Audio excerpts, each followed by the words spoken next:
but if I'm nearing the end of something, I could spend all day at it. Yeah. Right, Rob, what about you? Do you normally have a typical approach? Yeah, I'm quite a different approach to that. I learned my routine probably about 15 years ago when I was a short story writer, and I was a member of an online writing group called Alex Keegan's Boot Camp, and it was a really brutal environment. You had to be really tough to survive in it because the critiques you got were just real full on. You really had to be able to take it on the chin. But the thing about boot camp was Alex really forced you to concentrate on words all the time. So it was write, get something down. And he made us count everything that we did. So every word of new writing that we did, every word of revision that we did, every word of criticisms of other stories that we did, anything we did about writing craft, we had to write it all down. And so for the 4 years or so I was in boot camp, I was probably averaging something like 500,000 words a year from all of those things.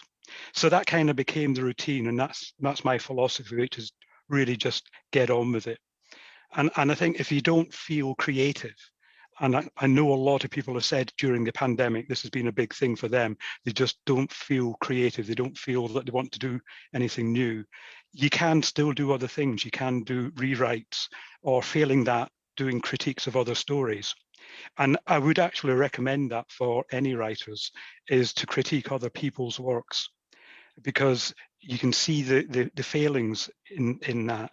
You know, if you look at your own writing, you tend to be blind to your own failings because, you know, you wrote it. But if you see the same thing in a different person's story, you can actually sometimes pick it up and you think, actually, yeah, I do that as well. So I would really recommend doing that. Pick stories from e-zine, something like that. So not the real top class published work, but things from e-zines, just work through those and critique them. So what I'm doing at the moment, I'm currently writing my second novel, and my target was to have the first draft done by Christmas, and I made it just at New Year, so a week behind. I mean, now the target is to finish the second draft by Easter, and I'm pretty much on target for that. So the aim for me now is to get it published hopefully in September. Well, that's great. That's a really interesting approach to have, like to look at other people's work if you feel like you're struggling with your own. Especially now that we're in the pandemic, and I think everything's kind of changed for everyone, and everyone's had to adapt to living quite differently. Do you think that your approach to writing has changed during the pandemic? Would you say you found it harder? What do you think, Leela? I mean, following on from what Rob has said, I probably should take some advice that he's given just now, because I did find it quite difficult writing during the pandemic. It's more because I had a routine. I used to get up in the morning and head for the first class at the gym. I mean, you wouldn't know to see me, but I enjoyed that, and there was a full morning, and then come home, watch the news, lunchtime news, and then I would sit down 2 to 5 or have a cuppa break, whatever.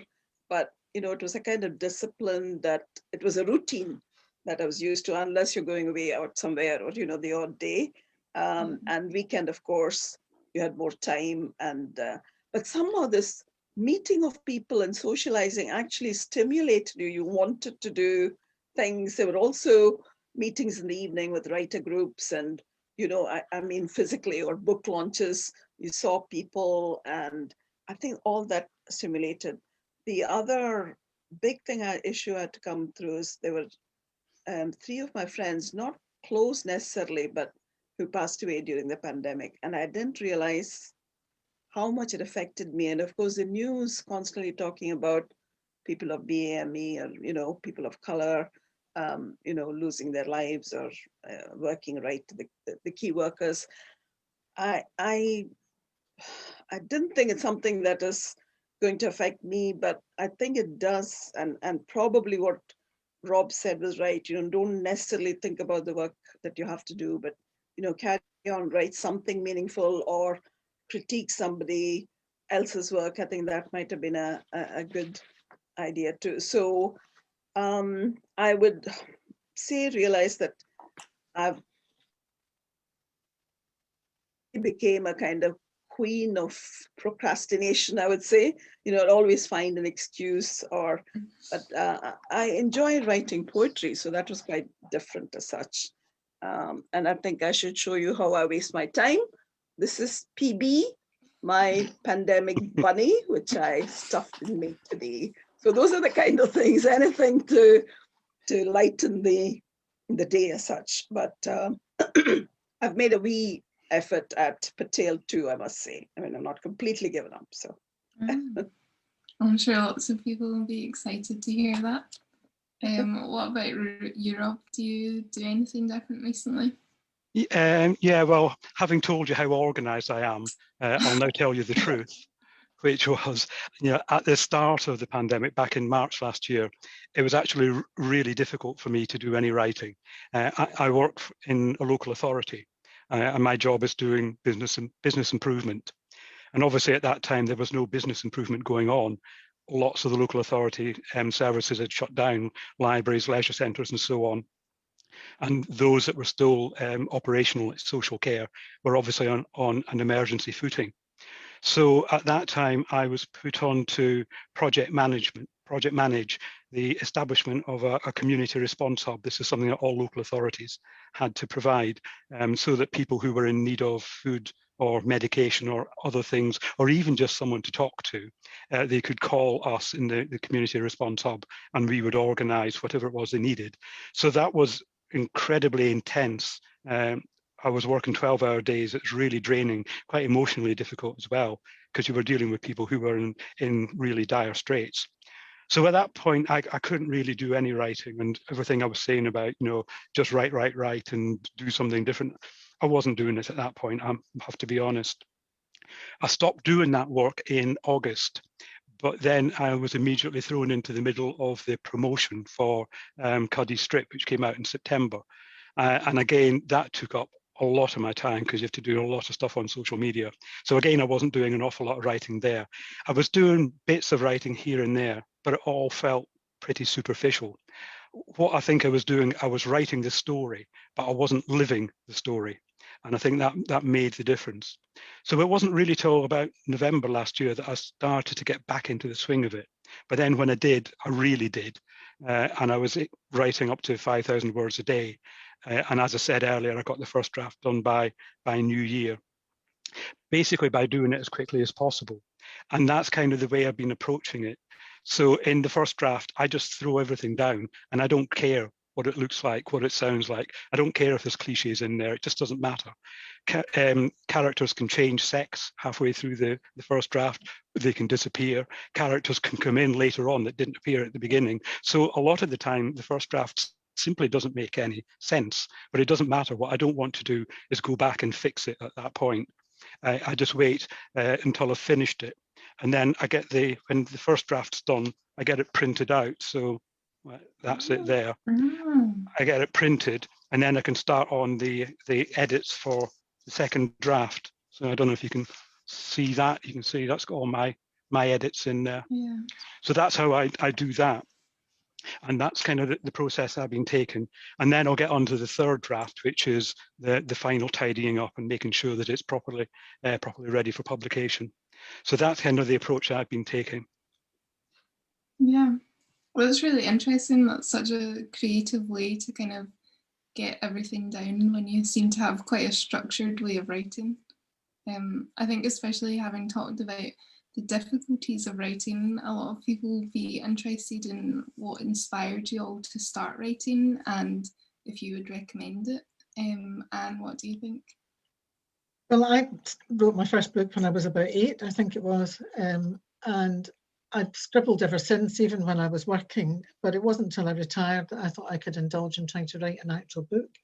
And I was interested to hear what Rob was saying about just get it all down, because if you stall and leave it for a couple of months and go back to it, which is what I did with my current book, when I went back in, I changed a lot of the names and everything. And when I did get to the end of it, went back through, I had trouble remembering who they all were as well. because there was a main character who was called Chloe, and I changed her name to Judith, and then I changed her name to something else. So you can't get in a real tangle. So there's a lot to be said for once you get into the book, sitting down and just going at it. You do need a husband like mine who's good at cooking, and he reminds you to stop for a cup of tea. I think it might be quite difficult if you don't have. But I think that writing is very good for you. And I did quite a bit of psychiatry before I went into general practice. And I had a fantastic boss called Peter Kershaw, who's got a ward named after him at Gartnavel Royal. And he used to encourage all his patients to write whatever was wrong with them. And he would tell them to write for half an hour before they went to bed at night. And bless him, they used to bring it to their appointments, and he read every single word that they wrote. But it is good not just for your own mental health if you're writing articles. I mean, I also write a blog on my website, and it can be about books. It can be a book review or something, but it can also be about something I think is important about modern life. Or I wrote one about plastics in the ocean after being shocked to see in the middle of nowhere in the Indian Ocean a beach littered with plastic bottles. So I think it's good because it is cathartic, gets things out of you, and I think it's a very, very good thing for anyone to do. I mean, I'm writing now really to entertain people, maybe to draw attention to, well, the first book was drawing attention to the fact of women and prejudice, particularly in the past, in medicine. And the second book about how much people trust doctors and how difficult it is to think a doctor is perhaps doesn't have all your best interests at heart. But I do think that it's important just to keep writing, and I think everybody should have a go of it. I don't know if everyone's necessarily got a book in them, but I think that online events like this sometimes do stimulate people to think, oh, I could have a go at that. I'm sure I could write something. So I think it's important for kids in school to learn to write, and I think it's something that can take with you all your life, whether it's a short story or it's an article or it's just a rant in a diary. Oscar Wilde was the one who used to say that he liked to keep a diary because he wanted something sensational to read in a train. But you may not live such an interesting life as Oscar Wilde, but reading diaries that are in from wartime and things as I have done in museums can be, and online can be fascinating, totally fascinating. There's a Women in History blog at Glasgow University, which I contributed something to, and it's fascinating. So everyone should write. Yeah, especially right now, I think a lot of people in the future would be interested to hear everyone's thoughts kind of just now. Leela, what first inspired you to write, or what keeps you going when you're writing just now? I think when I do write, I think feel quite satisfied, and I feel I've addressed the creative urge, and I do miss it if I don't write anything for a few days. I know that but every morning as writers we're either emailing and doing reading other people's blogs, which is also very important. I think poetry comes to me, and I would say comes to me because it's not like writing a crime novel, and I know that both Anne and Rob are right about get the first draft down, but because I've always not written a crime, and that Murder at the Mela was my debut crime novel, and I have written the other two. So what happens is I'm always kind of worried that it has to be perfect. The red herrings should be plausible. They should be, so the plotting becomes kind of obsession with me, and that's one of the reasons I'm not able to just kind of dash off the first draft as such. Poetry is something that makes me feel very satisfied, and I think most of you know that my chapbook is coming out soon. It's called Chintz, and I think it'll be the end of this month. I'm sorry about the plug, but it is something that will be coming out quite soon. So poetry is something quite nice. And I also think when you see your story taking shape, and more important, your characters start to talk to you, and I'm sure every writer says this, and I never believed them before I wrote a novel. I used to always think, oh, they're making that up, and come on, how can somebody come and talk to you as a fictional, person or fictional thing that you've made up? But another thing is, I think I started off not necessarily wanting to get published. I wrote because I felt some sense of satisfaction. It was a hobby that I've always loved, reading and writing. So I thought, let me have a go. Attending writing classes to learn the craft was also useful. Though I used to do small things in staff room and write, little satirical pieces. Because we used to have huge number of changes in education, as you know. You used to have every minister who comes in will, of course, immediately change. So through my teaching career, it went from the old O grade, and then became standard grade, and then of course hires, and then of course all the curriculum for excellence. So each of those, I would just make a little satirical pieces, and the staff used to enjoy as such. I feel that, like Anne said, people can write something, a diary, a rant at something, a letter to the editor of some paper. It could be something just for their own satisfaction in a piece of paper, in a little booklet of their own. And it's true, there is a story in every one.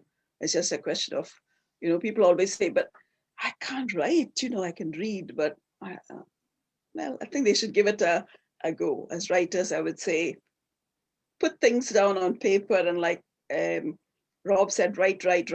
I think that's, move that muscle. I think that'll be the best thing. So yeah, that, I think that's the best thing, advice about writing, to write. Yeah. Can I just pick up quickly the thing you said, Leela, about you feel you have to write? It's a bit like an itch you have to scratch. Yeah. You can't leave the story alone. Yeah, and even today, is a small memoir piece of mine in the Scottish Review. It's just a small piece, it's not even 2,000 words. I think it's about 1,000 odd words, but it's just something that keeps you going, because the writer's muscle, as I said, it's like the RGP will tell us, every muscle, the body, the brain, to write is also something that you need to. It's like any craft. I think you have to do it more often, and it pays to keep writing. Yeah, I suppose you never know if you're going to be good at it until you try. And even if you're not good at it, it's still worth doing if you enjoy it. Thinking about the general writing process, how would you say you get help with your writing? Do you have any tips for us, Rob? Knowing Anne and Leela, I think I'm going to have a different answer to them. So it'll be interesting to hear what they say in comparison with me. I tend to be quite a solitary writer, really. And I know that Anne and Leela both use writers groups quite a lot. So it'll be interesting to hear them talk about that.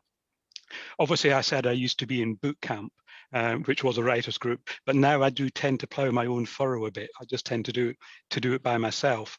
But what does help me are some of the tips for creativity that I learned in boot camp. So it's things like switching off your screen when you write, or if you're using a laptop, turn your text to white, so it's white on white. So you can't see what you're writing, and it forces you to just be creative. Just stop thinking too much and let the creativity come out. So I do that quite a lot when I just feel that I need to do something different. And you have to accept the majority of what you write is going to be absolute rubbish, but there will be some quite good stuff in there. And if you lose the plot, it doesn't matter. You can just press carriage return 3 or 4 times, start again. But it's a really good creative way of just sort of forcing you to think and do things differently. And I also like to use writing prompts. So from the bootcamp days, I've got thousands of writing prompts, which are just lines of text or a single word or something like that. And I can use those, you just pick a dozen of those. And when you're writing, if you get stuck, look at the prompts and that will stimulate you. You'll write something else and you just keep going until you've got something written down.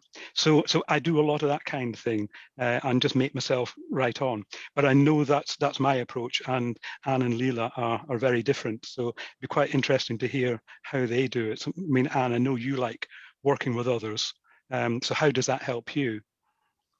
Well, with the Writers Club, there's a very active Writers Club in Greenock, which is actually one of the first half dozen writers clubs, I think, in the whole of Scotland, member of the Scottish Association of Writers.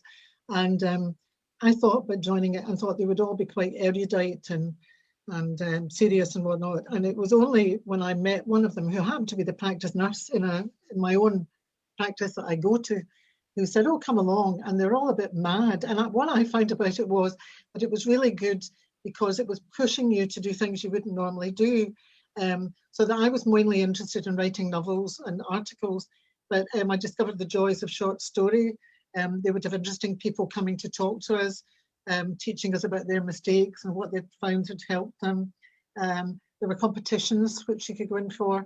And in fact, it was only really after I won a short story competition, the first one I went into, I thought, well, maybe people do want to read something I've written. And I started deciding I would finish a book and try and get it published. Because before then it was just entirely a hobby. So the help I got from them has been invaluable, not necessarily with individual novels, but with stretching you and making you think about different things. At the beginning, I did, first of all, an online course at my own pace, which covered everything about why you want to write and showed you all the basic things about showing, not telling. Don't say somebody is angry, have them slam a door, that kind of thing. And then I decided to do university creative writing courses. I've got 40 credits towards something or other, which I'm certainly not finishing. I went to lots of different ones at Glasgow University, which were terrific. And the tutor from one of those has taken on a group of some of her ex-students and we're all writing. We meet once a month. You have to send them a chapter. You have to comment on the other 15 people. And my goodness, it's a bit like boot camp sometimes. They're nice people and they're full of ideas, but they will tell you if you think this isn't working. So all these things have certainly helped me, the editing group, the writing group. And there's been a couple of books I've been put onto by other people that have helped enormously. The first one was On Writing by Stephen King. I'm not a fan of Stephen King, but my son gave me that book a number of years ago before I started writing novels. And the other one is a book called How Not to Write a Novel by two people, one of whom is called Middlemark. And when I finished my first novel, I read that and I had every single thing wrong with it. Absolutely. But it's a funny book and it's a quick read and I think it's the best thing ever.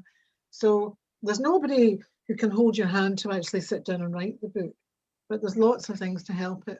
And the Writers Club is very good as a forum for people to give you hints about things. In fact, I've ended up being their president, but they're having to go on without me tonight because somebody else is taking the chair. And tonight is an editing session for somebody's poetry. So that's carried on. And so there you are. That's a big long story, but there's lots of help out there. Yeah. Would you say you're the same, Leela? Yeah, I think I think I would mirror Anne a bit more than Rob, probably. If it had been a boot camp that I'd been to first, I would have just given up because, I was not very confident to begin with, like most first-time writers. And I think if somebody had kind of given the kind of deadlines, I was also working full-time when I just started going into Glasgow creative writing classes, etc., university. And I think it was more the encouragement also from my first book writers group, which is Strathkelvin, who were enormously supportive. And, and what Anne said is right. It's not just what your genre you're thinking of. You just see, other things, whether it is about article writing, staging a play, screenwriting. There's so many different ideas that, and you just marvel at, the kind of craft that they have. So, and also entering, for me, for instance, we have, as you know, I run the Bearsden and Writers with the committee, and like Anne, I'm the chair of that. And we meet every fortnight and we have some writing exercise. So it helps that you have a deadline. And it's not an onerous one, it's not like you have to have something over, 5,000 words or something. It's fairly reasonable, and you can read out. We also have a buddy scheme, so you can check someone who is skilled at something. So if you're thinking, I want to do a radio, play, I want to see what I can do about it. So if there's someone who's done, given their stories to radios, because it has to be timed and bits that is not visual, which would be in a film, you need to know that skill too. So those are things which is very useful, I find, with the writing group. And also I find the socializing aspect of it, like Anne said about, MAD, it's great because you can just sit down and have a cup of cha and, it really did motivate me. There's also lots of courses online, even now during the pandemic period. I found the creative conversations at Glasgow University every Monday, 1 to 2. I mean, it's fantastic people from all over the world who come and give us, their insight into their writing. I find that extremely inspiring, and I think the important thing, like both Rob and Anne are saying, is to keep writing. If you need help, don't feel bad to seek help. I think that's important too. If you feel that, one particular scene hasn't gone too well, if you've got a nice buddy, you can ask, oh, could you help me with this? Do you think this is going anywhere? And I think that's where Anne's editing class would be quite good too. So yes, I think we're all solitary writers, to be honest, but some of us also have a wee bit of socializing. Maybe it's something to do with our sex. Am I being sexist? Women love socializing, so it might be that. So yeah. I don't know, our writers group's fairly evenly divided, and Yeah. it comes and goes, but That's there's a lot of guys in it as well, and all age groups, all backgrounds, people working, people retired. Us is just growing. Us has just started 3 years ago, and so we've got 27 members, which is quite good, healthy, for just 3 years. So quite proud of that. Yeah.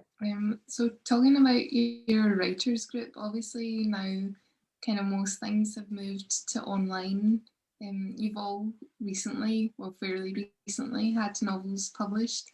How have you found kind of navigating sort of publicity and getting news out there with everything online now and kind of on Zoom and social media? Right, we're here because of Zoom, technology and online, perhaps not quite social media. I took to it fairly easy. I found that this was a nice excuse for me to be distracted and, get away from writing. So basically, I'm a lazy writer, in other words, but also found a lot of poets who responded, very, very quickly to, I don't know if it's something to do with poetry as such being, there's many more of them. And I think that Twitter was one of the ways of connecting with both writers as well as poets. So I found that Twitter and Facebook enormously helpful. I do spend a lot of time, I waste a lot of time on it. But I also learned a terrible lesson this recently when Murder at the Mela, should I just say, was out, and at Diwali, I kept promoting it because, I thought it's got an Indian background, an Asian background, and I thought Diwali is a good time to, and I found suddenly I was totally blocked by Twitter. I mean, it's quite a shock to get up in the morning and see you no longer exist in Twitter world. And I just couldn't understand how, one of my friends, in fact, mentioned that maybe it's your word or title, murder, maybe there's something to do with that. And then we worked out it's actually the artificial intelligence, or AI, has got the algorithms, which has obviously decided this is not right. Whether it is also to do with Mela, I have no idea. Whether it didn't understand the word Mela or whether it was considered the two together, there was something suspicious going on. So I wrote to them saying, I'm not planning to murder anyone. This is the title of my book. Kindly restore my account. And as usual, everything is faceless now. And I just got an email. No, in fact, they didn't even reply. It just came on. The Twitter account came back on. And I feel that's not treating you properly either. Just kind of, you give their platform, you're using their platform. And of course, there's so many other worse things. I also enjoy the fact that it's not just the social media, that with technology, how much we're able to communicate with family and friends all over the world. When I came from India to this country in 1969, the only way I could talk to my mom was through what was called trunk calls. It is £1 a minute. In 1969, £1 is a lot of money. And it'll be a crackly line. And you shout over, Mom, Mom, how are you? You know, are you all right? And by the time the 3 minutes are over, you've hardly said anything. But we did have Basildon Bond and writing long letters, which was lovely. But I'm quite happy with Zoom and Twitter, and it's distracting, but it's also got positive. So I would say, and I also heard something from Don Patterson, the poet, was saying on Monday that he even uses gaming as a kind of, you know, not just distraction, but it can actually make you write. It can inspire you. And then I heard on the radio recently about Minecraft and Civilization, etc., are used as teaching tools through, I don't know, Xbox. I've never used one. But children all over the world are actually learning through that. So there you are. There's some good as well as the dark internet. So, if you ask me, I would say I'm for it. Yeah, there's definitely some connection there, kind of creating your own world there, the same way you would with a novel. Rob, how have you found everything going digital? Well, I mean, Zoom is obviously a blessing and a curse, because it's better than nothing. We wouldn't be here tonight without Zoom, but you do lose some of that sort of the personal touch. Social media is something I've kind of learned to put up with. I'm not a natural at it, but I've realized that it is important to try and keep in touch with readers and writers. One thing I have learned on there is to try and keep out of arguments, because on Twitter they kind of escalate so quickly and become so vituperative. They really can be awful. So I use social media purely to try and maintain my profile as a writer and let people know about me in the book. What I've discovered is I can't even mention football on Twitter, because whenever I do, I start losing followers. So last weekend, my team won the Scottish League Cup, St Johnstone, and I lost a few followers because of that, because I felt I had to mention it once or twice. One thing I do find frustrating a little bit is that so few readers actually contact writers. And I'm the same. It would never have occurred to me before to contact a writer if I'd read the book. But now that I am one, I absolutely love it if people get in touch and tell me about it and talk to me about it. And feedback is really, really important.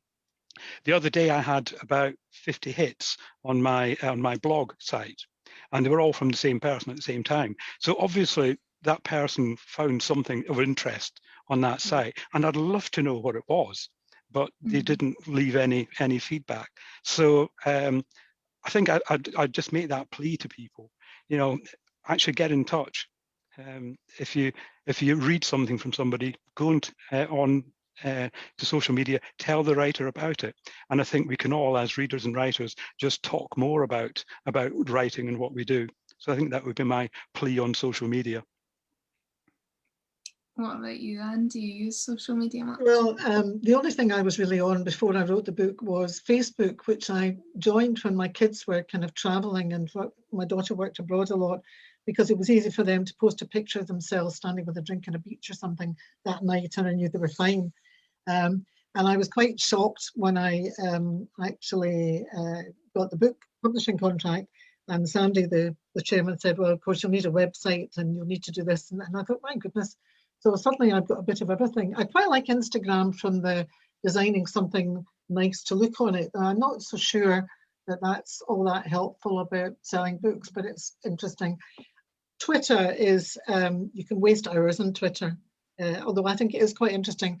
And I have actually commented on famous writers I know's Twitter who've answered, which is nice. But the big thing that I really didn't realize was how important reviews are. Until I occasionally used to leave a review, and at the end, when you're reading a Kindle, they put up, would you like to leave a review? And I often didn't, but now I always do. And if I didn't really like a book, I would probably not give it less than 3 stars, but I would say kind of what it was I didn't like about it. But it's all a very personal thing. But I've certainly had people that I haven't heard of for years, and old patients who've contacted me through my website, which is lovely, or through Goodreads, or through other things. And I think Rob's right. I feel a wee bit like, you know, I don't know if it's Confucius or Buddha, I think it's Confucius. If you've passed this way but once and somebody likes what you're doing, then it's all been worthwhile. But I do find a lot of the things baffling. Like you can put a link on, and sometimes it will give you the picture of the Ringwood event, for example. Other times it won't. So I'm not terribly clever, but I have mastered something called Canva, which if anyone's like wanting to post things, is a very useful free tool that you can put one of your pictures into something and it looks as though it's a bit professional. It's not really, it took you 2 minutes. But I think that there are a lot of Facebook groups I found really interesting as a reader, things like Good Housekeeping, and as a writer, Book Connectors, which is linked to all sorts of bloggers and gives you lots of hints and tips for being a writer, and just general crime writers groups. And I know people who are in a romantic novelist one. I don't think I could write a romantic novel, even with a gun to my head. But I think that it's a virtual world now, and we're very, very fortunate that we've got this, aren't we? Because otherwise, particularly in the case of my husband and I, with various health issues, we're shielding. And if it wasn't for keeping up with friends and Zoom, I think it would be pretty miserable. And of course, our kids. I have a grandchild of 2.5. I haven't seen for over a year. And he thinks I'm a wee square on a screen for the weekends. Goodness knows what it'd be like when we meet him. Yeah. So it's a curse and a blessing. And as Leela said, you can spend too long on it. Yeah. You know, have to limit It's definitely yourself. a weird time, but I think it's also given a lot of people the opportunity to connect with people they might not have. Obviously, you've all been lucky enough to have novels published during lockdown.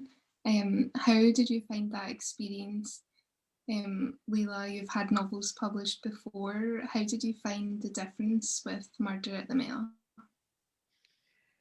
Chalk and cheese, to be honest. I found it really surreal, just, you know, being online. And the book launch itself was lovely because Zoe Strachan from Glasgow University was, you know, was a great host, and Ringwood people are there to support. But it's nothing like actually having you know, actual book launch in either a bookshop, you know, say Waterstones, or being in a library, or, you know, or a book festival. I just find that disconnect between readers, and following on from what Anne said and Rob said, there have been some people who have been writing to me or making a comment on Facebook, but they don't put it on Amazon or your reviews, or it's just very frustrating, and it's awkward to say, could you do that? You know, at the same time, I think it's because you're not meeting them face to face, you're not having that kind of rapport with them, and the kind of things that they would tell you, you know, in person, whether they like this character in the book, or, you know, what happened to, I remember the very first book, someone came and said, you've got to write a sequel. You know, I want to know what happened to these two people, the main protagonist is Ram and Sita. And also they one person took a completely, a subplot, a tiny character, and it said, you know, I was really fascinated by that person. Why didn't, you know, what's going to happen? Is there another book? These are kind of things that you don't get when you're just doing it online as such. I do hope with all the vaccination rollout, we'll have a much better summer. I'm always a person who's optimistic. I'll be going to I've been asked to go to Ullapool Book Festival in May, and keeping my fingers crossed that it's 7th to the 9th of May, hoping that it'll be in person. I'd love to see people in the Highlands and people out there. So, you know, we can just hope that things will be better very soon. Yeah, definitely. And this was your second novel with Ringwood. Did you find it quite different this time? Yes, the first one was enormous fun because the book centred on Glasgow University and around the West End, and so we had it in the Curlers, which featured heavily in the book, and that was a lot of fun. And loads of people turned up from every writing groups, old patients, Uncle Togley and all. So it was great having a drink with everybody, and I had the lovely Judith Ralston from the BBC who chaired it. And then I had one down here in the Beacon Arts Centre, which was a very chummy affair again, meeting people, having a drink, having a chat about books and reading and writing. But this one, all we could really manage was a bit of an online thing. And I had a sort of signing. We've got a sort of basement room that leads into the garden. And so I just gave people a timing during the day who wanted to come, and I signed a book and took pictures and off they went. But it was nothing like, it was nice for the people who came, but the only other way you could connect with them was to leave signed books with Ringwood to push out. So I missed that. I mean, I think that book signings in either in whether it's in pubs or whether it's in bookshops or at events and festivals is much more fun than just doing it in this way. I think Leela and I are agreed in that. Yeah, So definitely. We've had a couple of questions from the audience, if you would like to answer those. So Mary Geaden has asked, has the stress of the pandemic coloured the tone or mood of the writing that you're working on? Anyone jump in if you have an answer? I'll kick off with that. Not really, not particularly. My novel, it's set in the 1930s, set in 1936 during the abdication crisis.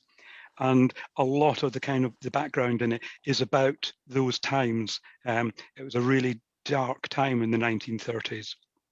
The politics of the time, the extremism that there was, the extreme nationalism there was in Europe, the real suspicion about foreigners. And a lot of that is really mirrored with what's happening today to quite a frightening extent. So that's been what's kind of coloured my story. And obviously, the one thing that they didn't have in the 1930s was a pandemic. They had everything else hideously wrong, but not a pandemic. So it hasn't really had a great impact on what I've been writing. Yeah. I found I addressed the pandemic thing through, there was a lot of poetry sites. They asked us for addressing the, problems of the pandemic and how it affected you and how you would, and that helped me a lot, I think, because I wrote quite a lot of poems. I think I could make a chapbook of them. It's just, and got some of them published too. So in a way that took that edge off the actual novel that you're working on, because as I said again, the crime novel is so different. You have to plot it meticulously. So I didn't find that the pandemic necessarily changed the mood or tone of the book I'm writing, rather than it's certainly focused on the poetry. Yes. Well, it's interesting because the book, third book I'm writing, is actually set at the time, 2003, when we were about to go to war with Iraq, which is when I did a sabbatical in Oxford, and it's set in Oxford at that time.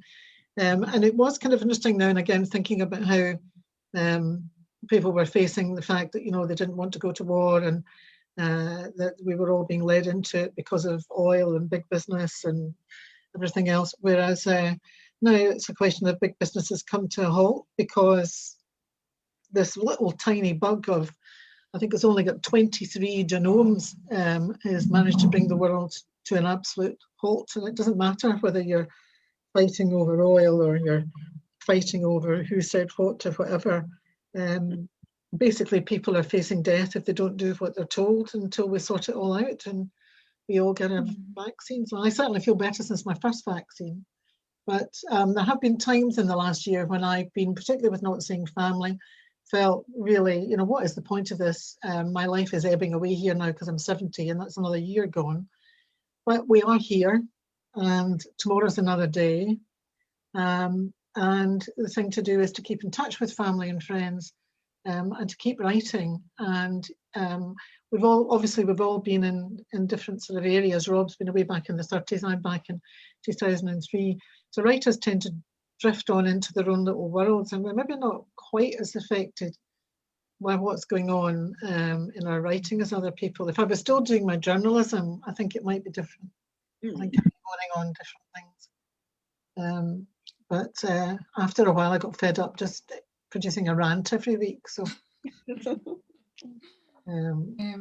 making up another stories question. is more fun. Yeah. Deborah has asked, she said she's loved listening to you all, and has stressed that this isn't a cheeky question, but do you write because you like to write or to sell books? And do you think it makes a difference why you write? I'll kick off again. No, I definitely don't write to sell books. I tend to write more literary type of fiction, and it's never going to be massive sellers. It's never been any sort of motivation for me at all. I've always just enjoyed writing. I've always had this absolute impulse to write. Anne mentioned earlier she wrote a book when she was a child and got it all bound up. I did exactly the same thing. I don't know if you can. I can't find mine. I don't know where it is. There. It's The Mystery of the Stolen Jewels. So that's my first novel, and I've written about the author at the back. So about the author, Bobby McInroy, which is what I was known as then, was born in Crieff in 1964. He wrote his first book, the one you have just read, in April 1976. His education started at Crieff Primary and then secondary. As a boy, his favourites were Enid Blyton, Alfred Hitchcock, Nancy Drew, C.S. Lewis, and Richmal Crompton. He loved books of every kind and often bought them at sales. And so that's kind of the level of writing I'm at. I do it because I love doing it. Yeah, I think that's true. I decided, obviously, that I wasn't going to be writing any major bestseller, and at my age, having had a very good working life and a reasonable pension, all my profits, all my royalties, if you like, from the books go to Plan International, the children's charity. It's part of the big DER disaster people. I write because I like writing and I like stories and making up people, but I think anybody who goes into it just to sell books and make money will be very, very lucky to do so. There aren't many J.K. Rowlings about, and I think that if that's what you're trying to do, I also feel there's lots of people write series after series after series, and I think if I get to number 5 or 6 in a series of something, I've had enough of it. It's very unusual for me to want to read more. And I know there are a lot of publishers that push you to have a sequel to this and a sequel and a sequel. But I think that everybody's stories got merit, and I think individual stories are good. I wouldn't say that my books are as literary or thought-provoking as Rob's are, but I'd like to highlight a theme. That's really why I write. And if a few people read it and enjoy it and are entertained, that's great. But selling books would be nice, and obviously we owe it to the publisher to publicise it, the books when we can. But the thing is the writing. It's the writing. Well, I think more than the passion of writing, I found looking around, there was absolutely no Scottish Asian writer in the bookshelves when I went around, whether it was John Smith's when I first came here, or Waterstones and Borders later on, and I just found that it's such a big void, that our stories need to be told. I hesitated. I didn't think I'd be good enough to write. I read a lot. I was a reader, and I used to do wee bits of writing, as I said. But I just thought, well, we need something for the next generation to actually look up and say, here's a role model. I'd like to be a writer too, or I'd like to, so that was the kind of passion and motivation. Even now, I'm not writing necessarily to sell books, but I'm sure that it'll be lovely to have a huge shuggy bane, as Douglas Stewart said after, 300 ejections or something. His debut books goes into a Booker and now being made into a film. But those are, kind of miracle happenings in some way. But I'm happy that I've put down what I felt was important, and even if it reaches a few people, it gives me a lot of satisfaction. Yeah. Yes, I think that's true. I think there's themes through our writing that we felt needed to be pointed out and said, and if people are entertained while grasping that, that's just great. But all books are available from Ringwood online and on Amazon and Kindle. And even foils. Oh, even foils, yes, foils. And there's a Latvian bookshop that stocks a lot of Ringwood, and one in Tallinn in Estonia. So someone emailed me the link one night. So there you go. You never know. Just on the back of something you said there about rejection, Megan has asked, what advice do you have for writers when dealing with rejection? That's I think we all meet with rejections, don't we? It's if you actually think you can just get your first book published with the first person you send it to, again, you're living in dreamland. I think you learn actually through rejection. You learn through, you actually think, well, if it's been rejected by 3 or 4, where have I gone wrong? What is it I need to change? Or is it something, or at the same time, if you're quite sure your book is you have total belief in your book, send it out to 300 like Douglas Stewart's agent did, but I think rejection is part of the writing life, and people should really be prepared for it, is all I can say. It hurts, even if it's one poem you've sent away and you've had them published before from the same people, and it just didn't fit their particular anthology or didn't fit their issue that they were looking at, and you just have to say, right, onwards and upwards.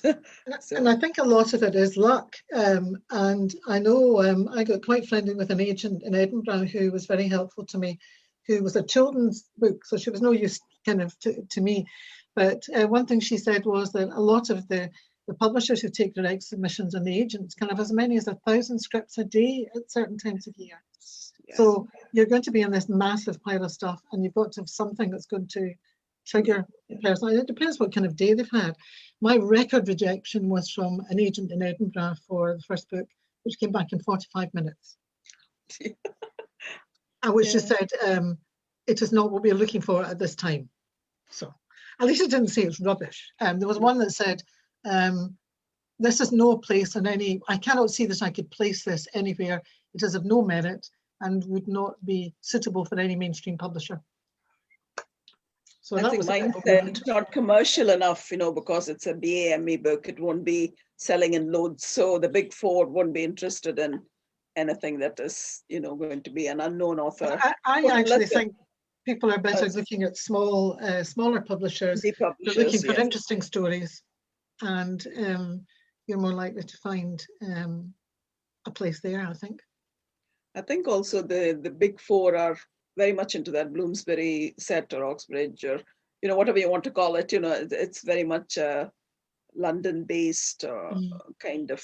There are more agencies, I think, opening up further north in the Midlands and the north and in Scotland. There are, absolutely. So, but you just have to accept if you send out 12, 5 might answer, the rest might not. And in fact, the Ringwood interest sat in my inbox for several days because they didn't say, it just said my submission in the title thing, and I didn't even open it. And when I opened it up and it said, we'd like to publish your book, I got very excited. It was languishing there for several days because I thought, I don't want it.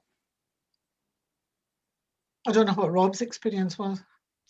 Well, when I was writing short stories, I would be sending out about 5 to 10 submissions a week, which meant I was getting between 3 and 5 rejections a week. So you have to get used to it. You really do. It can be quite soul destroying at times, because I used to get odd days when I could get maybe a dozen rejections all in the same day. And at the end of that day, you think, what am I doing this for? But then the next day you can get a hit, and then that boosts you up again. But you just have to accept it. It kind of comes with the territory, I'm afraid. Sure. Yeah. We have another question from Shan, who's asked, how have you all kept connected with readers and the writing community throughout the pandemic? Has it changed the way you engage with people, both readers and other writers? You can't really. Yeah, for me, it's just been using social media because there's not really anything else to do. It's the only way you can keep in touch with people. We can't do anything physical, so we have to do virtual. So it's just trying to create that sort of base on social media and get to know people that way. Mm-hmm. It's not very satisfactory, and hope we get out of it soon. But yeah, it's not the same at all, must say. And we have a question from Ruth, who's asked, what advice do you have for young people looking to get into writing? Right. Right. I like the idea that Douglas Academy in Milgai, where I stay, it's only about 2 minutes from my door. They have we have a thing called Milgai Week in Eastern Buckinghamshire, and every summer it's in June usually, and they have what they call an essay competition, but children are encouraged to write. And I think just winning a prize for a local, essay competition, getting their name in the newspaper, gives them so much interest, and they want to. And every year they ask, is there going to be a competition this year? And I think the teachers are also geared up. I think that'll be a wonderful thing for every school to be involved if there is, or maybe even writers groups can encourage, having a competition for, say, something like 15 or 12 to 18, or, and get them to write. It need not be huge, flash fiction is all the rage.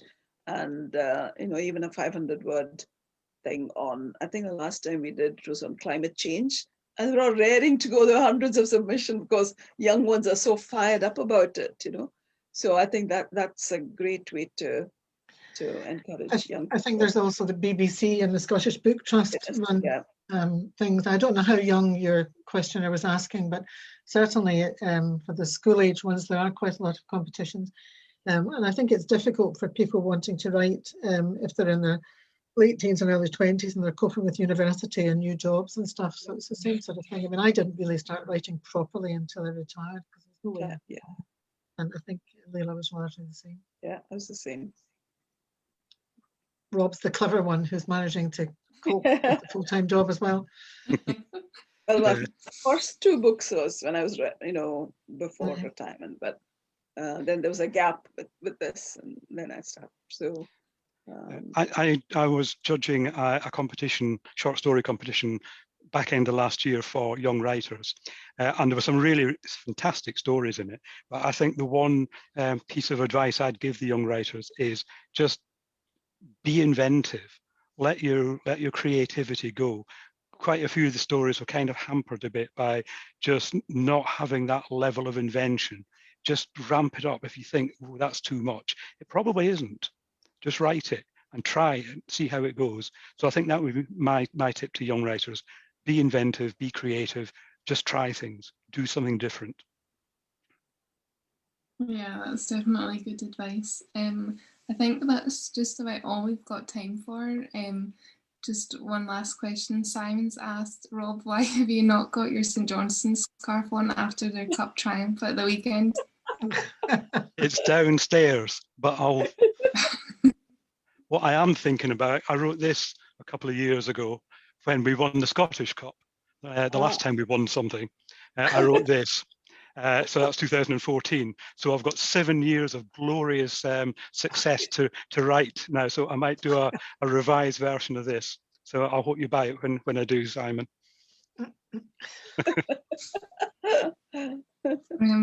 So I think that's everything, unless any of you have anything else that you want to say. I'd just like to thank people for coming and for the interesting questions. Yeah, fantastic questions. Thanks to all who've arrived and stayed with us, and Indeed. hope they took some tips about writing. And thanks to Chloe and the whole Ringwood team for having this event. So yeah, thank you very much. And buy our books. For joining. Okay.